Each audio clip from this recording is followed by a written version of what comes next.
Roy Lupton stretching his barrels there with the new DronePro 15 dedicated night vision unit.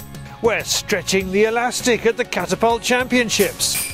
And David is stretching the truth on the Fieldsports channel news stump. Welcome to Fieldsports Britain.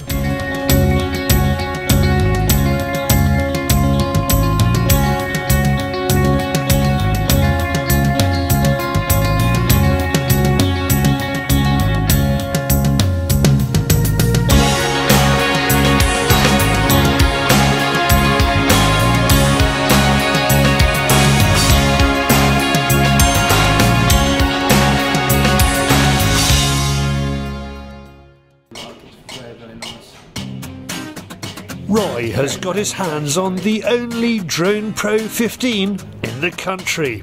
Sent from NightVisionGearUK, he's looking forward to stretching the barrels of his 22-250 up to 300 yards on a tricky fox. And the 15 could be key to making it happen. The main reason we're doing this with this particular fox is because it's not overly lamp shy, but this one is definitely call shy. So I've noticed it out a couple of times before.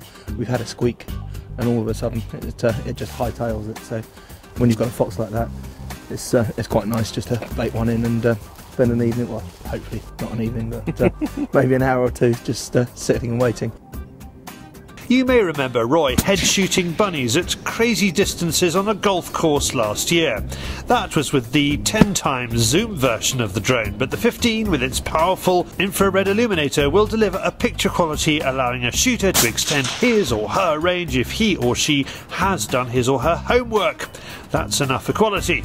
We've set the rifle up for about 300 yards anyway, so anything that comes out from between 1 and 300, then we should be pretty much smack on.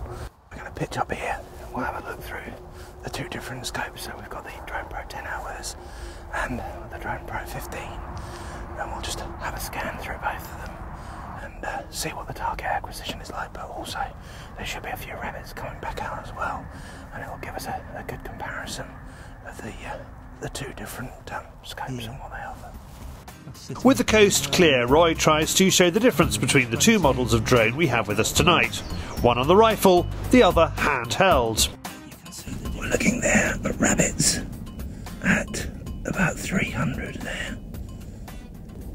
You wouldn't have any problem in taking a shot at that, and you've got very good identification as well, so you couldn't mistake them for anything else.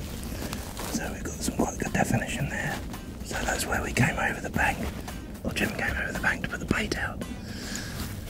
And we've got a relatively nice field of view to pick up any foxes coming in over the top of the bank into the feed. So I'm happy with that.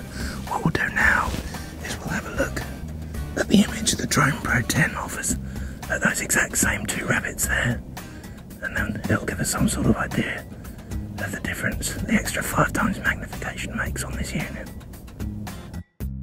Okay, we've got the image here looking up at exactly the same two rabbits. There's a few more rabbits now, they're all just running around playing, but you can see the difference in image at 300 that we were getting. Also, you've got to bear in mind that the IR on the new Drone 15 is more powerful as well, so we're getting more illumination at those ranges. Oh, hang on. There's the fox. You got it? You see it? Okay, the fox is there, so I'm going to get the DronePro 15 on it. Roy spots our fox, much closer than we had expected, but he's not going to let the opportunity pass. He shoots it cleanly.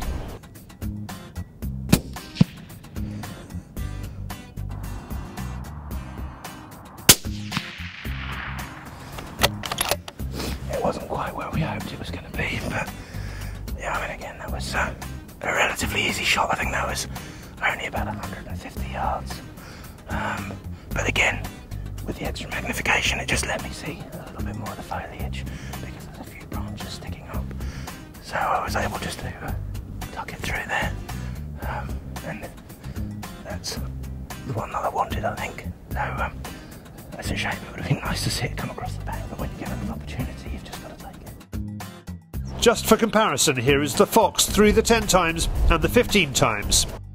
It has been a successful and relatively quick foxing evening, but with all those scraps used for baiting, he needs a fresh rabbit for the ferrets. So again, this is a rabbit at about 250.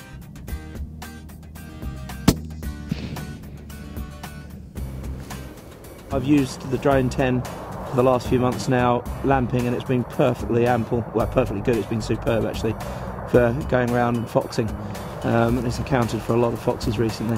The 15 does just give you the edge if you're sitting up, and you have got to stretch the shots, although at night, yeah, it is questionable exactly how far you want to stretch those shots, and I think if you're shooting to 250, 300, then that is more than enough for most. Roy now has to think how he's going to justify having a Drone 10 and a 15 in the cabinet.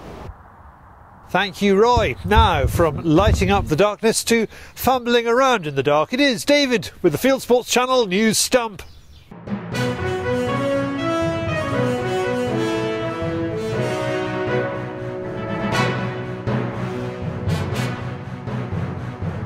This is Fieldsports Channel News.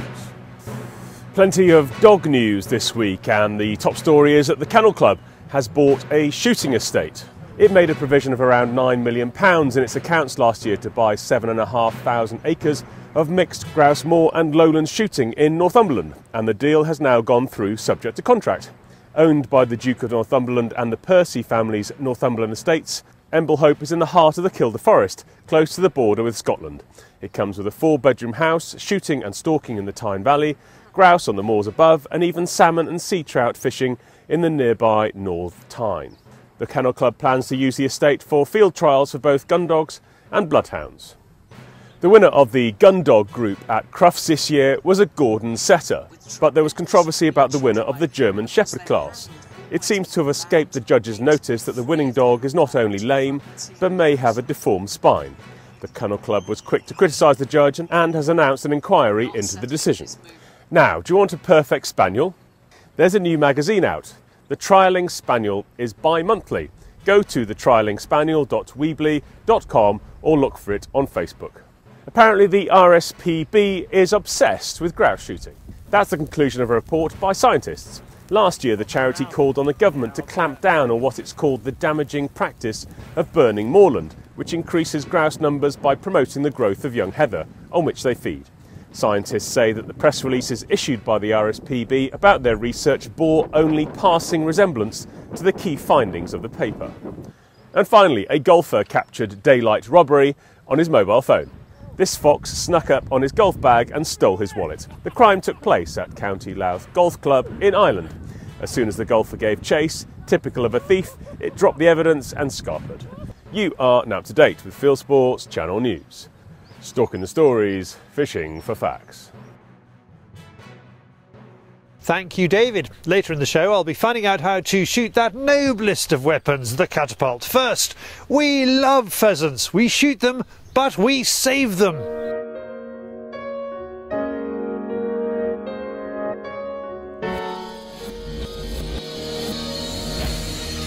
We have already seen peacock pheasants in this series. Now John Corder from the World Pheasant Association, the WPA, has another pheasant he's keeping back from the brink of extinction, Cabot's tragopan. They're one of 5 tragopan species, the only one that isn't red. All the other 4 are red. The Cabots are this sort of orangey yellow colour, and tragopans are one of the few pheasants that makes its nest in a tree, sometimes 20-30 metres up an old established tree. There's a breeding programme for these to conserve them in China, and we're trying to help the Chinese actually parent rear these birds so that if they parent rear them, they are suitable for going back into the wild. If they're incubated, they go back and don't survive.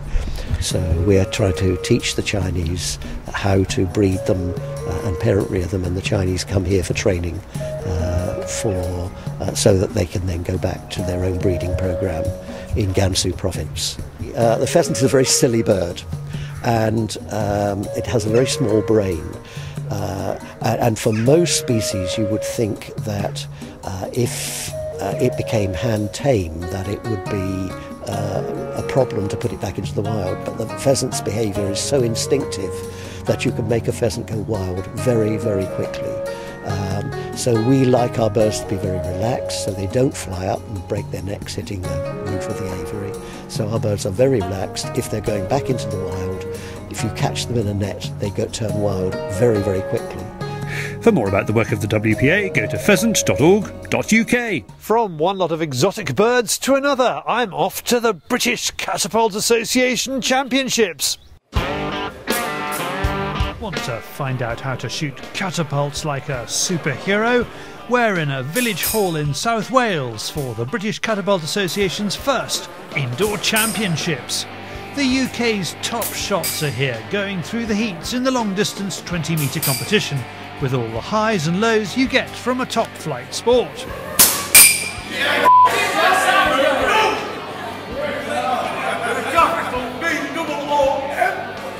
Three of them are going to talk us through techniques for OTT, gangster and pickle fork. First, what's the competition all about? 10 shots, 3 to qualify. 20 metres is a long way, not many people practice for 20 metres, so you don't see the best of scores get put in. Asa there, the Lamborghini designer of the catapult world, and today being what at Bisley they would call a butt marker. Let's go to our first star masterclass, and it is with Ambrose Draper. I lift and I've got a reference point here, anchor point here.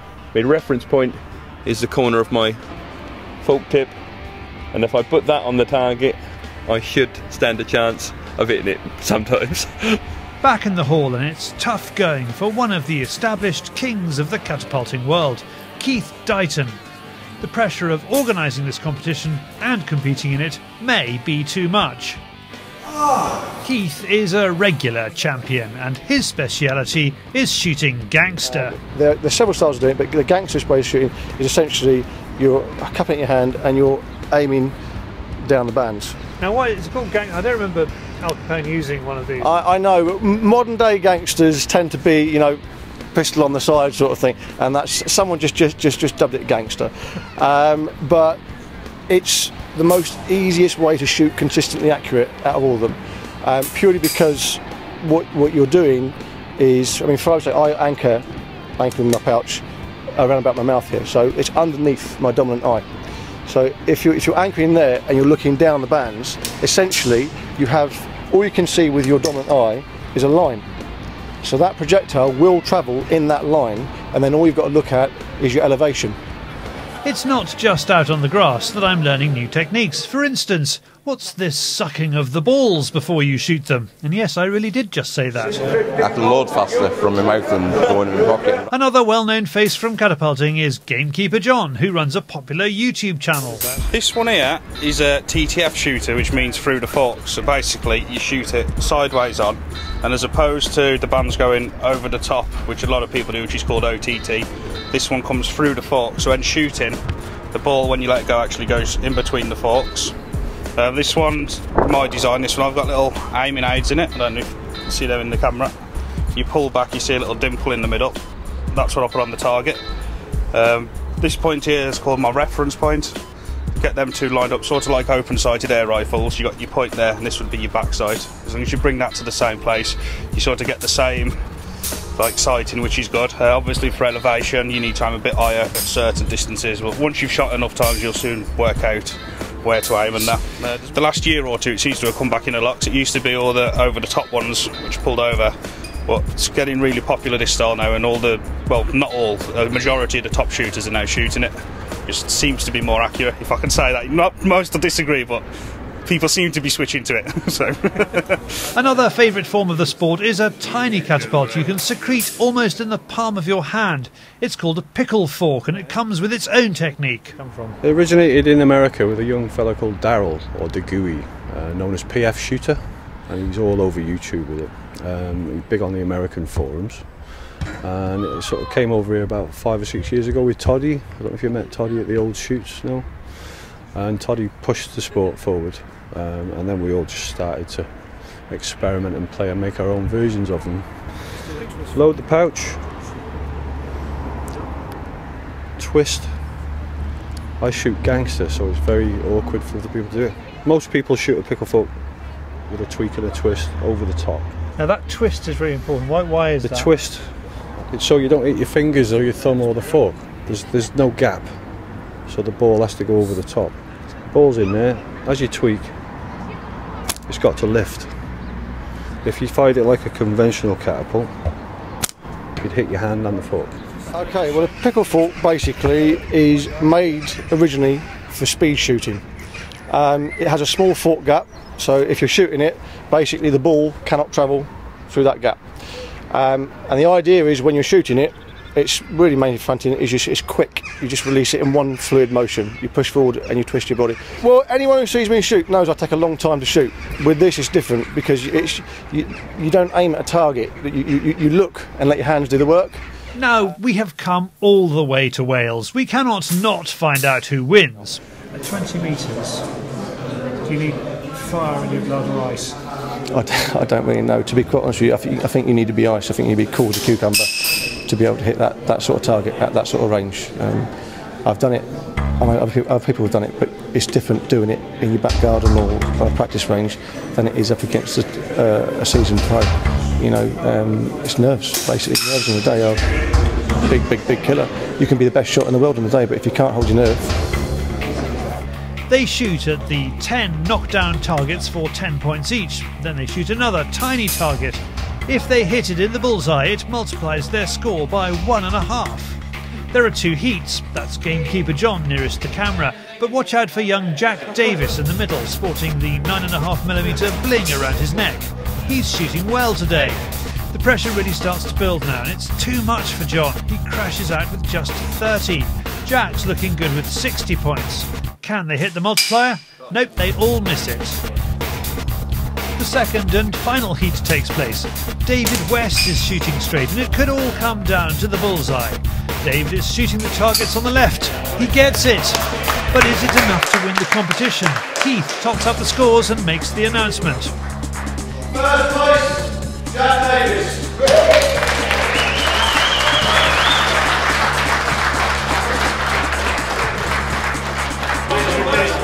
Yeah, really pleased, yeah. No, that's my first one. Yeah. If you want to watch our film about last year's championships, click on the link on the screen. To find out more about the British Catapult Association, go to facebook.com/BCA events. From South Wales to the wider world of hunting and shooting on YouTube, it is Hunting YouTube.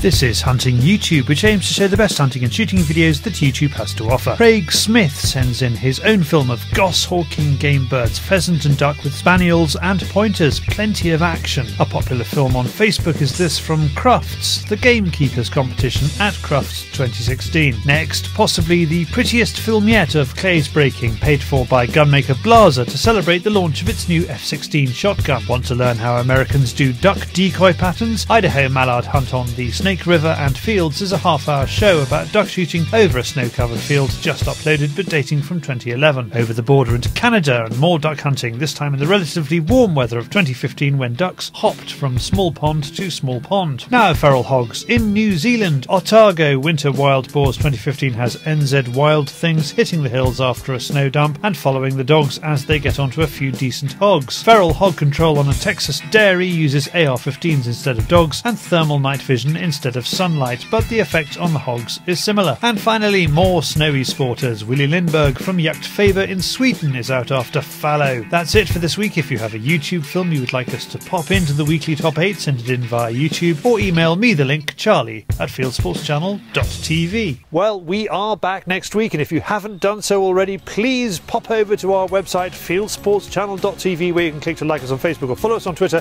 subscribe to us on YouTube, or pop your email address into our register page, and we'll constantly contact you using Constant Contact about our show. Fieldsports Britain nights out at 7 PM UK time every Wednesday, and this has been Fieldsports Britain. Good hunting, good shooting, good fishing, and goodbye.